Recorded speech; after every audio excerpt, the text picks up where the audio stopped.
It was living in paradise. And then we were living with Sai Baba at the same time. And we had thought we were just going to stop for a few days and go on to Goa, but we never did leave.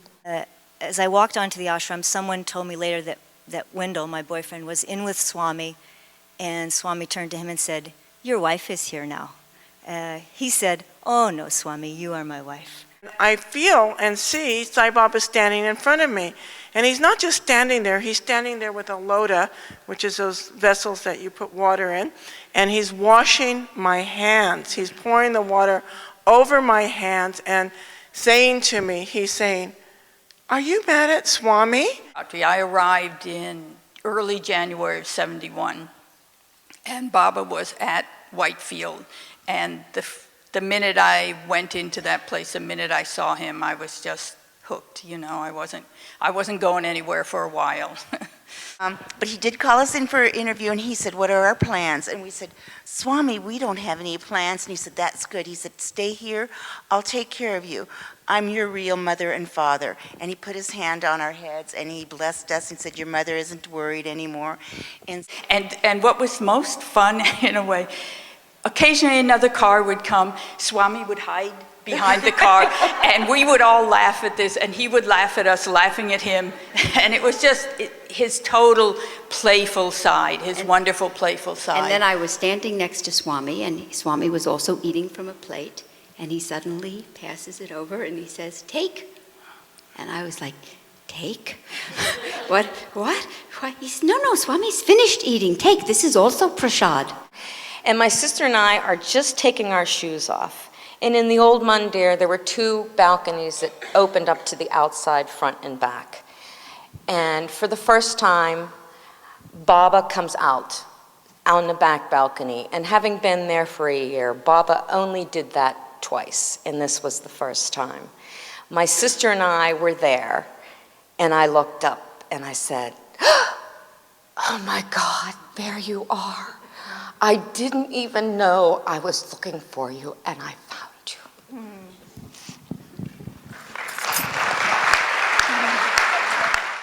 In the late 1960s, a group of young women from America lived with Sai Baba for several years in his ashram in Puttaparthi, India. After many decades, these ladies were finally reunited and spoke at a Sai retreat in Southern California a few years ago. Introducing them on stage is longtime Baba devotee, Bob Bazani. These devotees also brought with them a collection of photographs and color slides of life in Prashanti from years ago. Souljourns thanks filmmaker and Sai devotee Gene Massy for making this video available. This is part one of a two-part series. Welcome to Souljourns. This video was recorded in Los Angeles, California in 2004. To this, and I hope you don't mind, but I called you the original hippies going to see Swami. And maybe now we could say, after reading your bios, that Swami called you over there in the 60s, and from rascals, they're now angels. But really, it is exciting because I know a little bit about it, and Swami did call these youngsters at that time, and they were the first ones from the United States to be able to go find God in India. And to hear their experiences is a jewel, and we're very fortunate because I haven't heard too many. I'm briefly going to go through the bios to give you an idea of where they started in their early years and where they are now. Michelle Kapowitz and her husband Richard actually lived later on 10 years in Prasantinilium, and they were there before the Western Canteen was open, so many of us had some wonderful meals there. They now live in Valencia, have two wonderful daughters, and are very active in practicing Swami's teachings in their lives, like all of them. Indra Supara, we've known her living in Montana and helping a lot of people find their way to Swami, 30 years. And she has devoted her life to nonprofit work and has helped many good things. The board of Tibetan Children's Fund, and has been invited to the 2002 to the UN conference on the status of, and as I was finishing, she was a delegate in 2002 to the United Nations conference on the status of women and children in the world. A nice job. Vijay Supra has lived in Montana for the past 30 years and has traveled extensively through Asia, India, Pakistan, Central Asia, for her import business. She currently specializes in ancient beads and silver. Heidi King lives in New York City, and she is a graphic and painter designer, and her work has been deeply influenced by Indian mythology and philosophy. Suzanne Males, did I pronounce that correctly? Almost. Has lived here in Los Angeles area for the past 17 years. She has been an Emmy-nominated film editor. Currently works on the MB series Las Vegas. Swami's in Las Vegas too, now don't make fun. Swami's everywhere. Gail Malloy spends her time between New York and her home in Pennsylvania. She has worked in the advertising business for 25 years and now is happily seeing Swami in her gardening. Kathy Bayer has lived on the Pacific coast outside of Santa Cruz for the past, she's not telling years, she left that out. That's okay. She teaches first and second grade in a small alternative school and has raised 2 daughters. I also mentioned yesterday, and I think you'll tell how I was so enchanted with your stories when I first got to know you about hitchhiking all the way across through the countries, through Turkey and through Pakistan. Can you imagine putting the thumb out and going to go find God hitchhiking? Now that has to come from a deep devotion to find God. Ladies, please, we're looking forward to hear from you.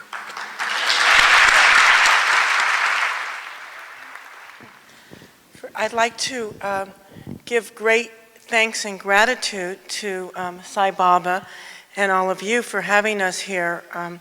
This is the first time in many years, many years that we've all been together. Some of us have visited with each other at different times, but this is our time of grace, thanks to such a Sai Baba, that we have this time together in the auspices of this occasion and with each of you. And so I don't even ever know in my life how to give thanks to Sai Baba or how to make an understanding of what he gave each of us in our lives. But I do know in the gratitude I feel every day to him from the bottom of my heart, and I know I speak for the ladies on the stage from the bottom of their hearts. So with many, many thanks and many blessings that we've received from Baba, we hope we can share them with you tonight. So we'll just start, and Michelle's going to take this for a second. Many years ago in the ashram, when Swami was calling us in to sing bhajans every night, the Rajmata of Jamnagar was there, and she said, "Swami, why are these so lucky?" And Swami said, "See, it is their good deeds from past lives. They are very lucky. They do not know it now. They will only know it later." And this is our later. And and we do know it, and we hope from our hearts that we can express that to you. And we're very grateful to Swami. We'll all give I guess I'll start with my bio because I was the first to arrive in Prashanti Nilayam. I heard about Swami in 1969 from an old high school friend of mine.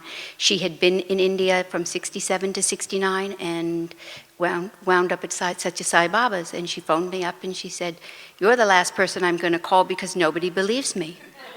I said, "What?" She says, "I met God in India." I said, "Yeah, sure, tell me." And she came over and she played a then existing album that was made by the late Dick Bach, in which Swami is speaking in Telugu and Kasturi is translating, and I had no idea it was the story, it was the Bhagavad Gita, but all I heard is from age to age, God incarnates for the protection of the good.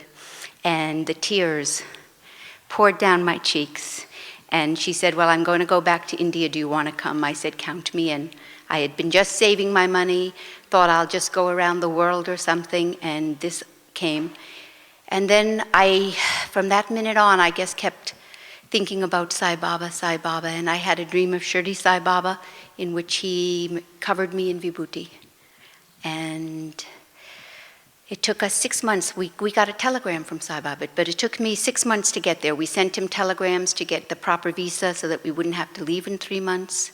And I have that telegram. It said, permission is granted for Jay Mazo, Tilly, Michelle Malvin, and Tilly Rubenstein to come stay Prashanti Nilayam, minimum period of 6 months for spiritual solace and sadhana training.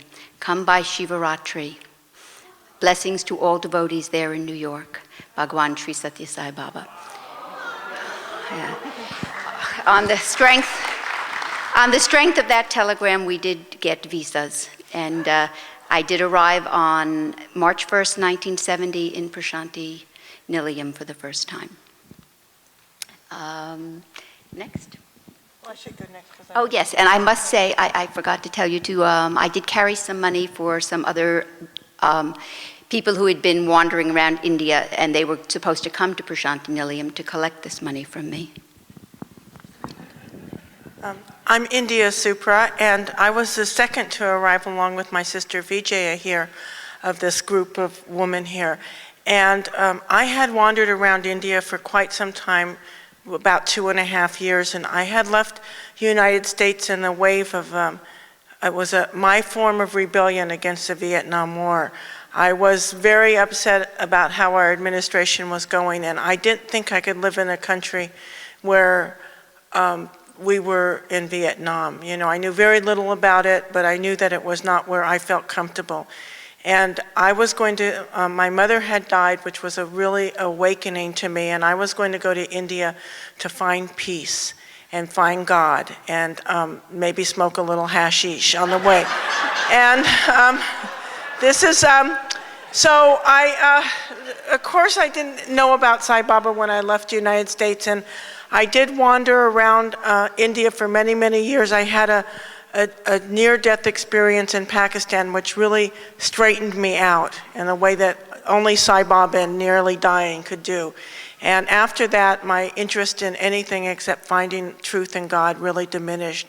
And I spent quite a few years looking around for God with several opportunities to meet Sai Baba, which were not done. But the same friend, Leela, wrote me a letter. Vijay and I were wandering around India, and this friend wrote me a letter, and the letter was sent to a mutual friend of ours since nobody knew where I was. And it came the day after I came to visit this man who I hadn't seen in 2.5 years. So, or 2 years, some long, long time. And Vijay and I were sitting at his house, and we got this letter, and it said, Sai Baba healed me. Come and see me at Shivaratri at Sai Baba's in Puttapadi. Now, I had always thought Sai Baba was kind of a charlatan because he didn't match my image of God. So I was not so excited about that, but I was the other person that she said in the letter, come to Puttapadi and I'll give you some money. Vijay and I wandered around India all that time without money, no money, not a little bit in our back pocket. We were really trying to find God, and we were looking, we thought our father had written us once when I was very, very ill, and he said to me, a friend had written him, and he said, I will gladly pay India's trip back to America, but he said, sadhus don't write home for money. So she either has to stay in India as a sadhu. We were lucky enough to have parents that were deeply interested in India and the ways of finding truth. And so I had to make a choice at that time whether I was going to be a sadhu or whether I was going to write home for money, and I chose that I was going to continue to seek to find God. Well, so my friend sent $10, and that was just happened to be the exact bus fare from where we were, which was in Udupi, to Bangalore for 2 people. We did stop at our friend's mother's house on the way so we could have a good meal, but basically we got to Bangalore, and this friend of ours worked for the Syndicate Bank, which at that time in India was the only privately owned bank in India. And he gave us the number and address of Mr. and Mrs. Pai, who were the owners of the Syndicate Bank and great philanthropistic people in Bangalore. They built Manipal College of Medicine. They had done quite a bit of work in the country and seemed to me to be very wonderful people. Anyway, they put us up. India's very magic. It's kind of a real Disneyland. One day you're on the streets when you travel the way we do. Next day you're in the home of Maharajas. Next day you're at Sai Baba's, as happened in our case, you know. So anyway, we got there and we got to Bangalore, and Mr. Pai took us out to Whitefield to see. That's where he thought Sai Baba was, and everybody was leaving. Everybody was leaving, and they said, oh, he's gone to Puttapati at Shivaratri. So we thought we were going to miss Sai Baba. We didn't know where Puttapati was, of course, because in those days you can't imagine what National 7 was like. You could sit and hitchhike on National 7 for 7 days and not see a car. You'd have to settle for ox carts, you know. So anyhow, we ended up going to Mr. Pai's, and so he said, after taking us to the Bangalore ashram, he said, well, is there anything else you'd like to do? And I said, well, yeah, we would like to stop at the post office just to see if there's any mail. We were always looking for our friends in India, so you could find out where they were by whether mail was waiting for them. And we went there, and at that post office, which is one of the many, many kind of miracles that happened with Sai Baba, there was a letter that was addressed to my sister, Vijay. It was addressed to the Bank of America in Bombay. It was at the Post Office General in Bangalore. Go figure. And then you open that letter, and it was a letter from my dad, and it had a personal check in it from my father for $100, which I want to say was the only time in our whole 5 years in India, and Vijay 6 years in India, in that stretch of time, that our father ever sent us a penny. And but the thing is, it was a personal check made out to Vijaya, and in those days, having a personal check was something you could wrap peanuts in, or you could cash a traveler's check at any of the banks in Bangalore would generally take between 2 and 4 hours. They would actually give you tea while you sat there, and they processed the money. So, so what happened was, we were staying with Mr. Pai, who owned a bank and really was the only person in Mysore state that was authorized to cash foreign currency. At that time, that was the days of, so he cashed that check in about 2.5 seconds. He was probably ready to get rid of us. We had just kind of moved in with him and Mrs. Pai. And then Vijay and I were off to Puttapati, and I'm going to let her take this story from here. And this is my sister. Hello, I'm Vijay. And so now we had a lot of rupees with us, and we were really going to find Swami. We still didn't know where Puttapati was. I think we went to the railway station. First we got a train ticket, and in those days there was nothing direct, so we got a train to Penaconda, something like that, and then we got some more buses, and then we waited all day, all night, and then we got some morning buses. And finally when we got to Puttapati, it was early morning, and there were a lot of buses coming the other way, and people and devotees singing bhajans, and we thought, oh my God, we missed it. It's over, it's over. But as soon as we got there, we got off the bus, and someone right away, a devotee, took us over to the shed where Baba was going to come pretty soon to give bhajans.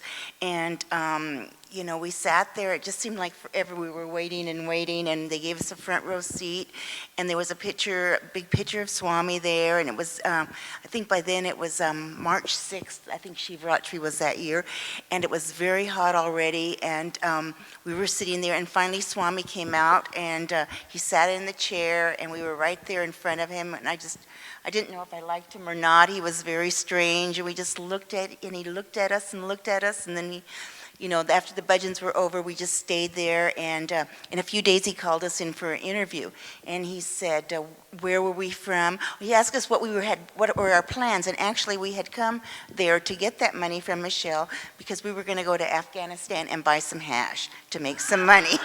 So Mr. Basani was so right. We were sort of hippie-like, and so Anyway, but he did call us in for an interview, and he said, what are our plans? And we said, Swami, we don't have any plans. And he said, that's good. He said, stay here.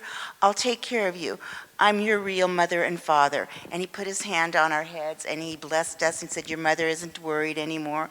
And so after that, my sister and I, we were so blissed out. We never had anything to compare how high we were. We went up on the hill. We were smoking some beaties, and we said we were like on 1,000 hits of acid. We have never been so high in our life.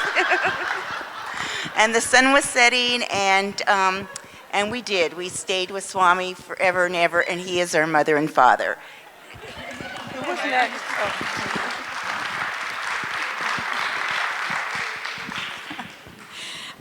My story is kind of short and sweet, I think, compared to all this. But I actually first heard about Sai Baba in fall of '68. And I had been with Ram Dass at a yoga retreat in New Mexico, and somebody wrote a letter to one of the other people there telling about a woman that she had met who had a ring in which this Indian man known as Sai Baba would appear. And that was the first time I heard about him. And then I guess I heard a little more, mostly about his miracles and all that. And I'd been reading a lot of yoga texts and all that, and I kind of said to myself, well, yogis aren't supposed to do miracles, are they? So I wasn't particularly interested. And I went on from there out to California, where I happened to meet Indra Devi. And I saw a film that she had of Sai Baba. And the thing that immediately won me was just watching him walk. He was walking across this sand, and it was as though he were floating above the ground. And there was something about that that meant more than all the miracle stories and everything. And I ended up spending a lot of time then out in Southern California. The Indra Devi and the Box had a ashram in Tecate on the US side, right across from Indra Devi's ashram in Mexico. And they were expecting Sai Baba to come then to America. And they had bought this piece of land so that the young Americans could see Sai Baba, because the Mexican government would not let most of them cross the border because they looked like hippie. Anybody who looked like a hippie couldn't go across the border.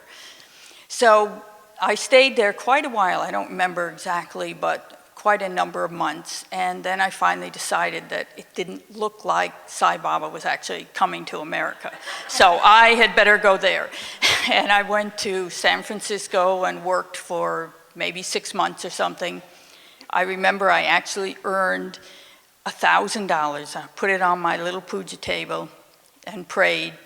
And that money took me to India, took me all the time I was there, like more than 2.5 years, and brought me back to London. And in London, I had to borrow some money to get back to New York.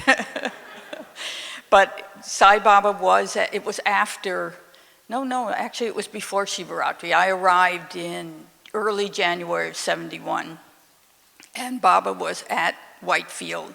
And the minute I went into that place, the minute I saw him, I was just hooked, I wasn't going anywhere for a while. No, Suzanne. Guess I'm next. I didn't actually arrive in India until 1971, but I think my journey began a couple years prior to that when I was at Indiana University, and it was the first time I'd ever heard about Indian philosophy, and it was like a light switch went on, and I immediately thought, oh, now the universe makes sense. It's like reincarnation and karma and enlightenment seemed so obvious to me. I couldn't believe that I hadn't heard about it before.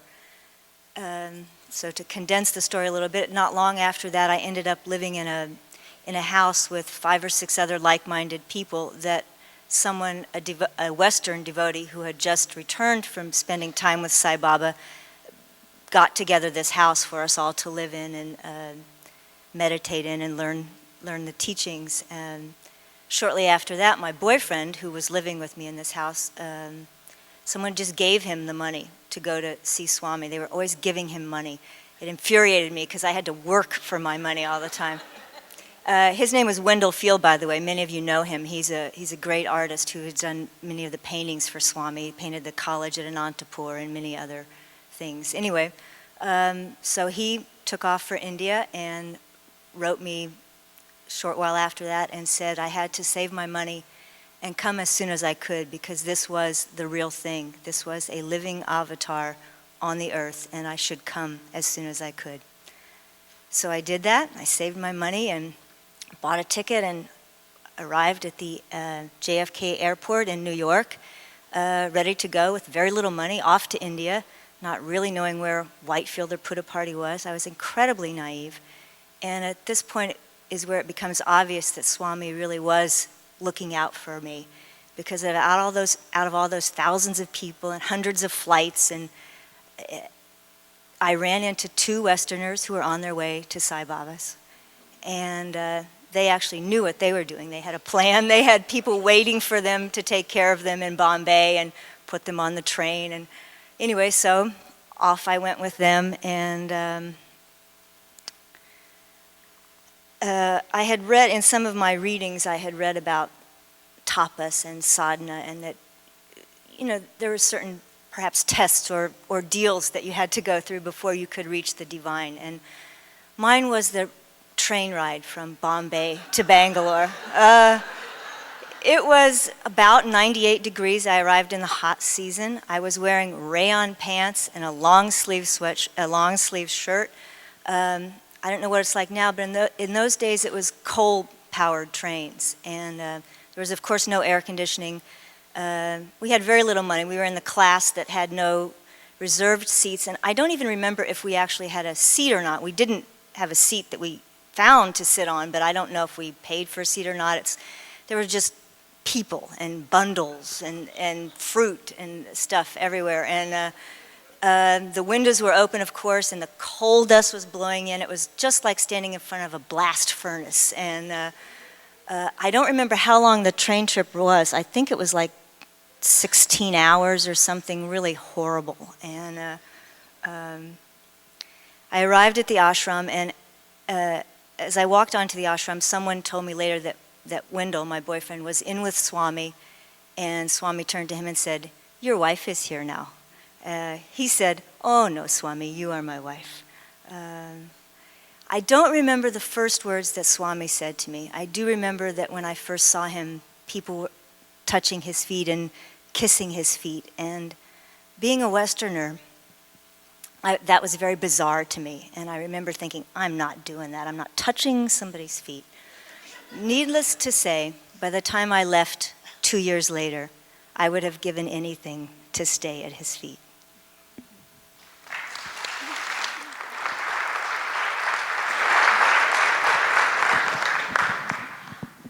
I first heard about Swami from my sister and her husband, Nora and David Oswald.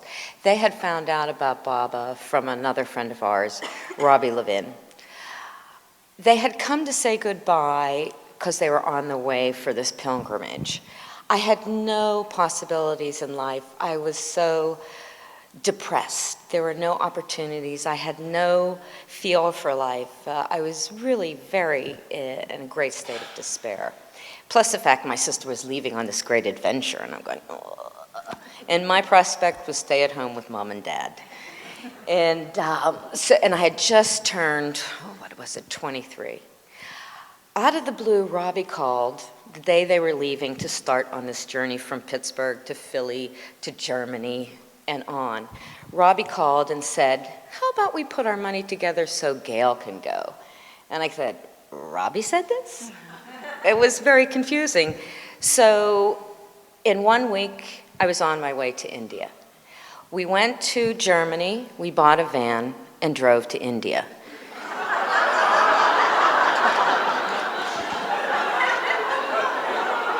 I believe it was a month and a half later, we arrived in India. And now you're basically talking your basic hippie chick here, burned out hippie chick basically as well. So, and my sister, her husband, and Robbie were all in this mission to go see Baba. And I said, well, God, okay, let's give God a try. So en route, my sister got pregnant. Robbie took the van we had and went to Nepal to sell.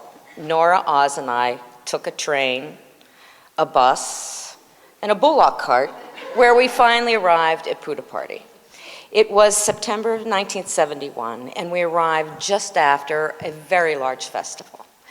And having been raised a Catholic and going to Catholic school for 12 years, my only orientation of God was Jesus. So I'm figuring, oh, what am I going to see? What's going to happen? I had no idea. I didn't know about Hinduism. I didn't know anything. And my only thing, okay, Jesus was God, and people who hung out with Jesus were the apostles. They're saints. Okay, I'm going to see some saints and God. We get there late. I met these lovely ladies. And they were totally fried from hanging out with about 2 lakh devotees after this huge festival. I arrived, I'm thinking, my God, it took us 2 months to get here. What a journey. And I thought I would get a very large reception. Well, it was just like saying, oh, you can't stay here. You can't wear those pants. You have to go get dressed proper. Long skirt, go take a bath. You just missed him. He just left. And I'm sitting, okay, I'm surrounded by assholes. I'm halfway around the world with no money and a round trip ticket from Germany back to New York. And I thought, I am screwed. So my sister Nora and I, and they're also saying men, women are separate. And I'm going, okay. So every step was another culture shock. Not to even be confused with the 2 months of culture shock I had just gone through.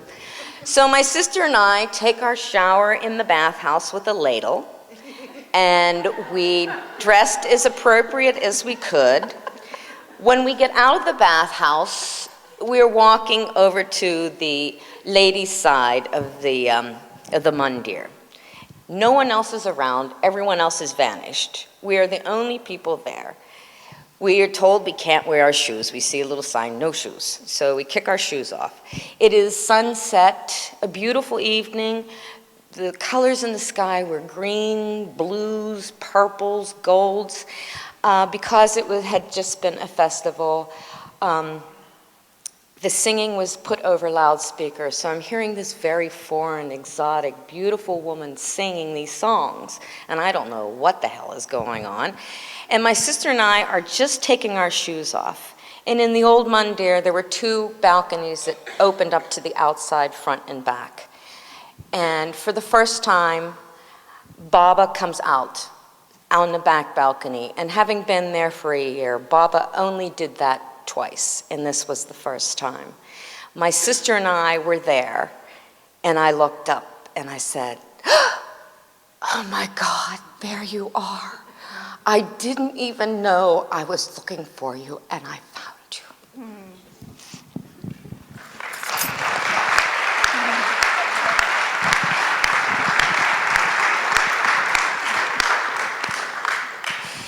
Well, all this is hard to follow. But the way that I came to Baba was, I know now, always meant to be, but I didn't know until it happened. And my then husband, Richard, and I were, we had our 40 acres of land in Humboldt County, up outside of Redway in Garberville in Northern California. And we were thinking of building a house there. We were going to build a house there.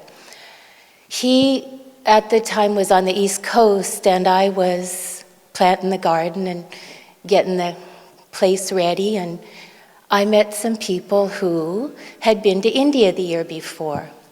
And they were saying, oh, you would love it there.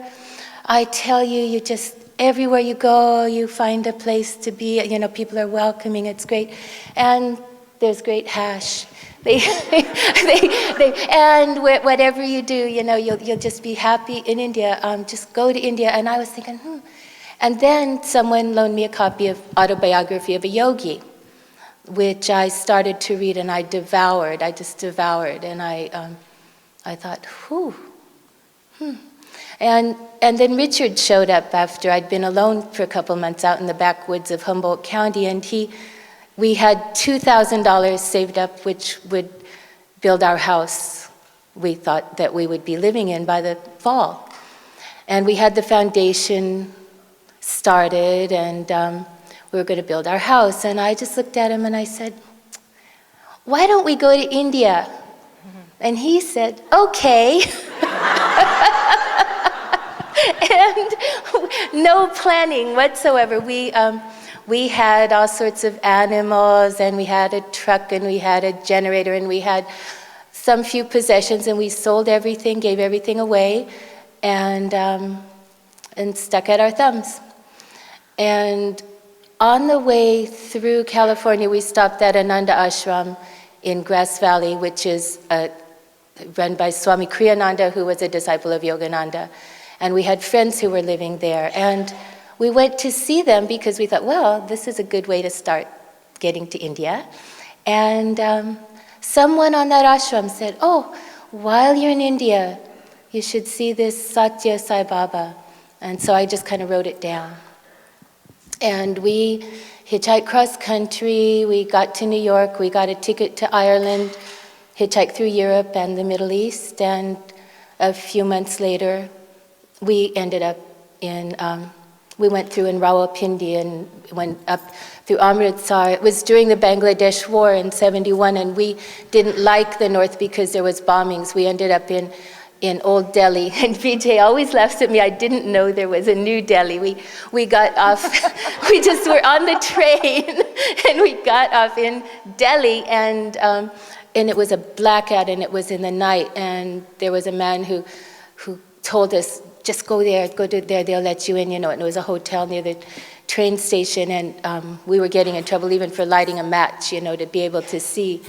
And it was no fun there. So we said, let's go north. And we went north. We went up to stay with some Tibetan people who we had the address of in Dehradun. And we stayed there for some time. And then we said, well, oh, and there was this Indian man. Well, there was a young man like we were young. And he had borrowed some money from us when we were in the youth hostel in Rome. And he lived in Madras, and he had given us his address. So we said, oh, well, we should get that money back from Uday. And so we got on the train in Delhi and rode 3 days and 3 nights on the third-class train, where when it stopped at the crossings, elephants and camels would cross instead of cars. And I loved it so much. And we got to Madras just around Christmas of '71. And Sai Baba was in Madras the Christmas of '71. And happened to know the neighbors of the family who we went to collect our money from. It's the same theme. And we were invited into their home, being Westerners, and they being such lovely people, and including us in that way. And we were the only ones there. There were maybe 3 or 4 other people there, and the only Westerners there. And Swami came to us and said, very happy, and he was so sweet to us. And then he walked out, and he just like went, whoa, you know, who was that? And then we decided we would go to see him because we heard he was staying in this place near Bangalore. So we got on the Brindavan Express, which never stops till it gets to Bangalore. But that day, we got on the car with all of these folk and many others, and they were in our railroad car. And they said, oh, yeah, we've just been with him. We just spent Christmas with him, and come on, you know. And that day, the Brindavan Express stopped in Kadgodi Whitefield, and everybody threw their bags out the windows. And we threw our bags out after them. And we jumped out of the train car while it was moving away, and we followed them to the place where we ended up living for 6 more months. And it was a beautiful home of an old Brahmin man who kept his quarters on the one side of the home, but he let people like us live on the other side. Married couples. Is that it? Oh, is that why you weren't there? No. Married couples. See, I didn't even know that rule. But there were 2 other couples there, and we had a great time. And we had the well that all the people of the village would come to get their water. It was the biggest, most beautiful well, and it was living in paradise. And then we were living with Satya Sai Baba at the same time, and we had thought we were just going to stop for a few days and go on to Goa, but we never did leave. And that was our first trip to India. And, and now Heidi, I think, would like to tell the next story. Is that the plan? Okay. I think it was after I'd probably been there, I don't know, 8 months or so. There was a period of time when, and maybe it's always like this, but we all were really trying to get extra time to see Swami, and I guess it is always like that. And somehow, which I can't quite remember, somebody else remembers, we began ordering taxis and following Swami when he went on various trips. And he really did seem to encourage it, you know, and allow us and often include us. And there was one particular time that Indra Devi had come with a group of people, and he was, I guess we were in Whitefield, and we followed them first to Anantapur, to the women's college there, and he included us all and took us around and showed us the buildings and all the various facilities, because the college had just been recently opened. And then we all piled into our taxis again and went on to Puttaparthi. And we were there several days in Puttaparthi and trying to figure out, you know, we kept our taxis waiting there in Puttaparthi. We kept our luggage packed so that when Swami left again, we could be, you know, ready to go. And it happened that I think it was you, India, heard one of the Indian women saying that Swami, in the evening, that Swami had said no breakfast for the morning. So we knew that meant he'd be leaving that morning. So we were all out there before dawn with our taxis, with our luggage, waiting, ready to go. And indeed, Swami left probably around 5:30 in the morning or something. And there were 4 taxis following him. There were 2 taxis with Indian people in them, and there was a taxi with Michelle and I and 3 Indian, actually 2 women and one of their daughters, who we were friends with, and then I'm not sure that was some other Westerners. I don't remember all who were in the 4th taxi. And we all take off after Swami. And there was a bullock cart stuck in the road, you know, a little bit down. It was all just a dirt road that came into Puttaparthi, to Prashanti Nilayam at that time. And so all of the gents got down from, I think it was just one of the cars, and went to push the bullock cart out of the road. So we jump out of our taxi with Michelle in the lead. And Heidi and I arrive at Swami's car, and it was just dawn. And Swami, and that moment, I looked at Swami, and he was the dawn.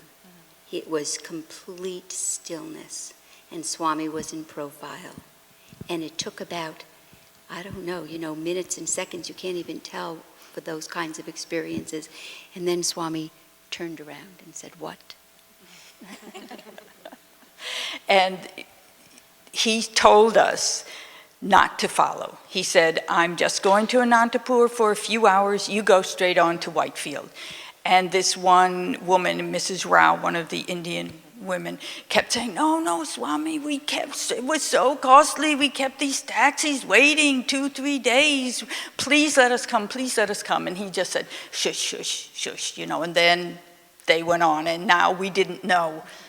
We were really in a quandary. We actually took the left-hand turn towards Bangalore. Yeah, we went on, and there's a place where the road splits, and Swami's car goes to the right to Anantapur, and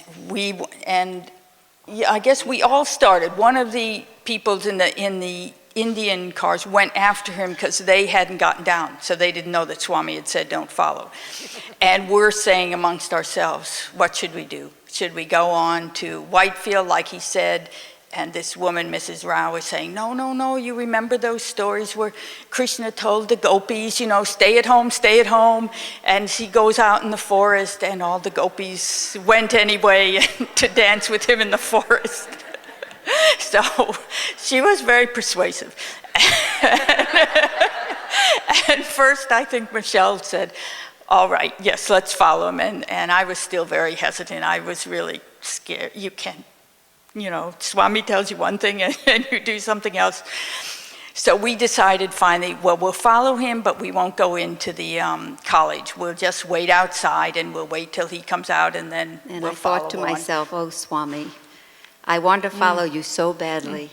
And if I'm doing wrong, I know I'm going to have to learn the hard way. But we are coming. But we won't go inside, yes, Swami. We won't go inside.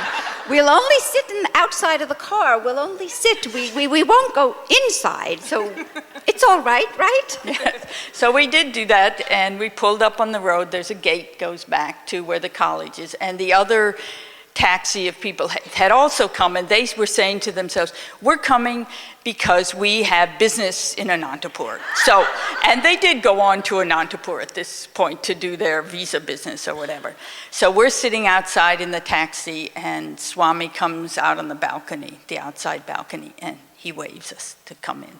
So, so we come in and go in there was a door, and then there was inside balcony, and we're waiting there, and Swami comes out on the inside balcony, and he was in this is how I saw it. He's in this yellow robe, and he just seemed to be totally glowing with this yellow light, and he was playing as though he had a bow and arrow, like he was shooting arrows at us.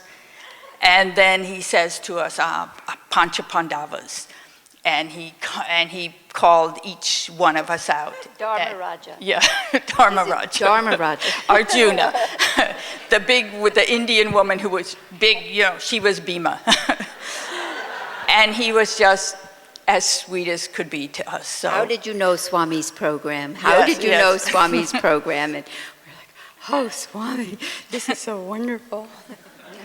And then later, after, he did stay there, I don't know whether he left that day or he stayed overnight. He stayed overnight. Yeah.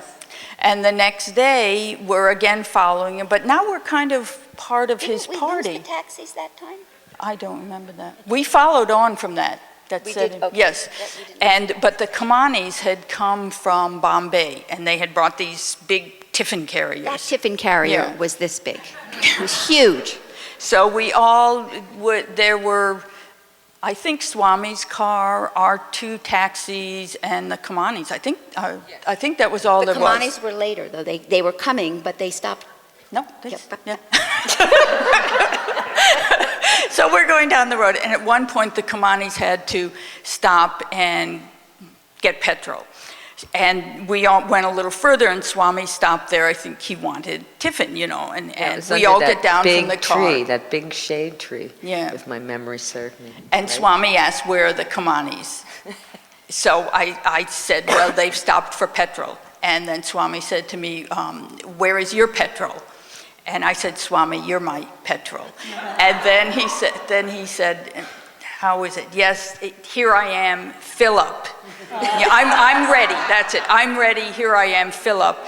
But then he said, but it will cost something. It will cost money. And he said, mind is money, give up, or mind is give up all good qualities and bad qualities. And then the Kamanis did come, and he passed out tiffin to us. And what was most fun, in a way, occasionally another car would come, Swami would hide behind the car, and we would all laugh at this, and he would laugh at us, laughing at him. And it was just his total playful side, his wonderful playful side. And then I was standing next to Swami, and Swami was also eating from a plate, and he suddenly passes it over, and he says, take. And I was like, take? What? He said, no, Swami's finished eating. Take, this is also prasad. And it was so overwhelming to take something from Swami's plate, he said, and then pass it around to the others. So we also had the prasad from Swami's plate that time, and I think it was the Kamani's wedding anniversary, tiffin. Did you want to? Well, I can't remember if it was this occasion or another occasion following Swami to Anantapur, but I can remember we were allowed to stay over. We were given like emergency quarters, and we were all staying there, and I again was the last one up. And I found myself there, and the room was a complete mess. Every bag's pillows, whatever we have, were just strewn everywhere. And I'm sitting there and I'm saying to myself, oh, Swami, I just want to talk to you, just sit down and chat and talk, just have some time to talk. So meanwhile, I'm there and I'm readying things up because I don't know where anyone is. And all of a sudden I have this thought, okay, Swami, just wait till I get my sari on. Hold on, just wait till I get my sari on. And I finish tying my sari. All of a sudden, Swami leaps into the room. He comes walking right up and he goes, yes. And I'm there going, oh, I'm just cleaning up, Swami. I'm just cleaning up. And then he just said, oh, and he turned around and walked out. One small example where he knew what you were thinking, and the minute you were given what you think you want, it's just ebide, ebide, ebide, ebide. Very seldom did I have the right words to speak my heart because his grace was always so overwhelming and his beauty was just so all-encompassing. It just became impossible, certainly for me.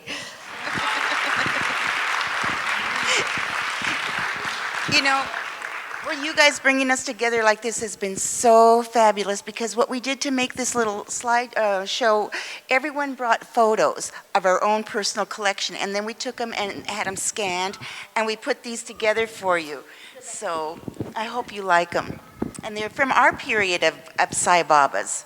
So this is the first one. This is how the Prashanti Nilayam looked when we first arrived. Okay. And this is Swami up on the balcony. His room was there, his interview room was down, and then he would walk across to his dining room. And this is Swami in his dining room. And this is Michelle. This is one of the places we lived, is on this veranda. We really hardly ever had a room, and so this is Michelle in front of one of our dwelling places. And this is on the roof, looking down onto the ashram, another place that we used to live. We used to live on a rooftop too, which we all loved very much. And this is on our roof, dining room. Up on the roof, we had little stoves there. The water ladies would come and fill our buckets there. And this was Jaya Lakshmi, if you remember her. She was a doctor, and we lived on her roof. And this was Puja Party. Do you recognize it? This was early Puja Party. And this was one of our groups. There's Suzanne and Heidi and Gail and Nora and the girl Blanca who had the little baby called Prema that was just born at the ashram. And there was Mr. Kasturi, who Swami referred to as our mother-in-law. And when we think about it, it's hard to believe that Mr. Kasturi was, the poor thing, was made between our go-between Swami. We were one person removed from Swami. We just say, he'd say, tell Kasturi. And this was 71, this was Dasara. And as you see, we noticed Baba, his hair, he's sitting in the front seat. And this is our group, we were singing bhajans. And this was when Mataji Indra Devi came. You could see her in the front, and we were all sitting around her with our street dogs. And that was the group then. It was very small. And this is my sister and I. We were in front of that Shanti Vedika, and that's where Swami used to perform Shivratri and bring up the lingam. And that's where the pieces that Kathy talked about, that she had a piece of the Shanti Vedika. And this is on the road from Puja Party and how we would follow Swami. You can Gopi Brigade. Okay. You can see how empty it was. You can see right beyond that part, it's not even paved. That National 7 wasn't paved, or National 9, whatever it was, one or the other. Okay. And these are just a few more pictures of Swami. Just walking around, he would walk around, and, sometimes we didn't know what he was doing. He'd just stop. To be in those cars. You had to stretch. And beautiful, huh? Okay.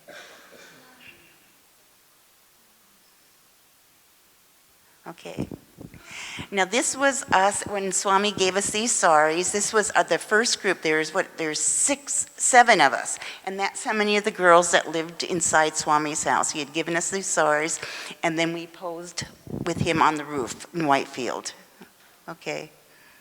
And this was one of the places we lived in Whitefield. This is pump houses that I think we told you about. And this was mine and my sister's pump house, and we would have guests over sometimes. Heidi's there. We're having lunch. And these are the wells that we used to swim in. That's Kathy and myself. And, we would just swim around. We'd tie our petticoats up here and just go swimming in the afternoon between darshan. And this is sunset time in Whitefield, and we all look very happy, so we might have had an interview that day, I don't know. And this is the budgeon time at Whitefield, and you can see how small the crowds are. Okay.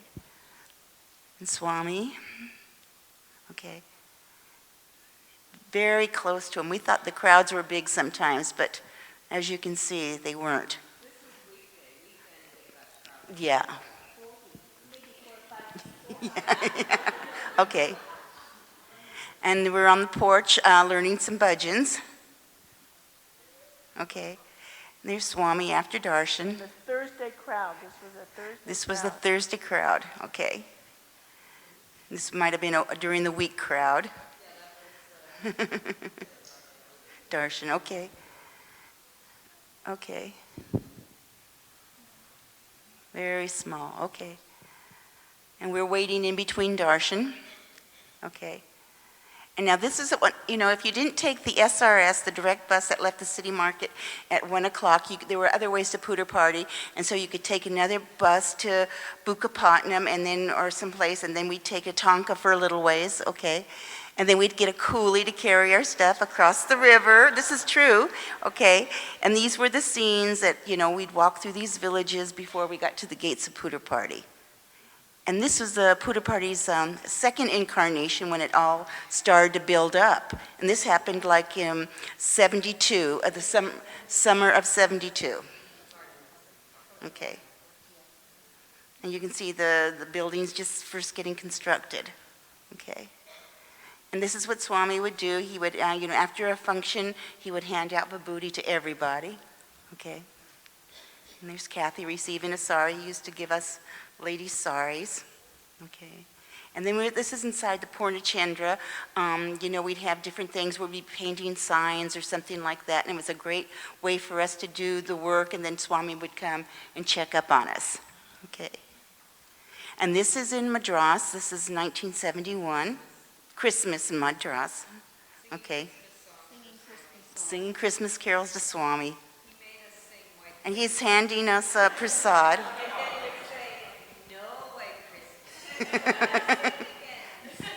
Okay. And this is in Delhi, 72. Yes, it was. Okay. And this is in Anantapur. Isn't that just casual? And there's Indra Devi, next one, and there's Swami being Rama. Okay. Okay. And then then we have a few slides we want to show you.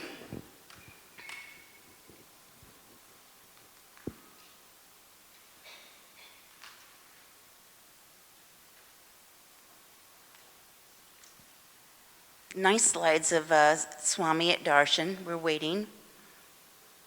Okay. Yes. And that's the tree. That's bhajans. That's probably a Sunday or Thursday. Okay. There's Swami. That was a big crowded day. That must have been Sunday or Thursday. Okay. And there's the gate. And we used to sit right outside that gate. Sometimes Swami would drive to Bangalore in the evening, and we'd sit right there and wait for his car to come home at night. Okay. Yes. Okay. Well, one time Swami came down that drive. He stopped it at night, and he stopped in front of me, and I was sitting out that gate, and he said, "Is he inside?" He says, "Is Swami inside?" He says, "I'm an old man. I've come for darshan." At that 9 o'clock at night. Okay. Heidi Mo. Okay. And this is inside his house, right? So, Heidi? Yeah, there was a time when my parents came over and we were invited in his house, and then the men would all sit on one side, the ladies all on the other. So this was a picture that my father took during that time, and we had great chances at that time, I must say. Okay. Didn't get around to, but it was great just hanging out there while Swami came in and out and talked and played and gave discourses. Okay. That's And this is when That we're... was a meal, probably in one of the college rooms. There were several times he invited us all for meals to... Okay. That's dark. That's the same scene, actually, another meal in one of the college rooms. Okay. And this is a feeding out on the back veranda of his house, which again, he used to frequently invite us to participate in those kind of things. That's the house where isn't that where you lived in back there? Yep, this is the far one with the little door and window. That was the little storage shed we all lived in. And that was one of the classrooms, and then he had these beautiful palm trees there. Okay. And this was the well at our pump house. They hooked the oxen to that, and then they would churn, make them go around, and that's how they got the water out of the wells in those days. And there's another well scene. Yes, we like those well We scenes. loved our wells. Yeah. And this is inside my pump house looking out where we're all having a little snack. Lunch. Lunch. Okay. That's it. That's it. Thank you so much.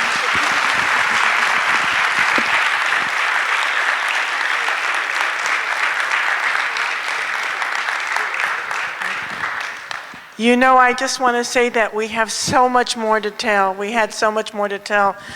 Some of us were there for 2.5 years, 3 years without coming home in that first time. And so maybe another time in another place. And if there's any questions. You have to come back. You have to come back. I know you all enjoy your company together too. These things are important for all of us. You know that. It brings tears to us. You said something at the opening remark that I think it's very important for all of us. That Swami has told us, he told you is because of your past lives and good karma that you had all of that. Swami has told us that even if you hear his name, that's because of the good karma that you have. So tonight, just don't think you chose to come here. Just don't think that. Swami blessed us, and it's our good karma that we're here to listen to these wonderful stories. And I sure pray to Swami that you will come back.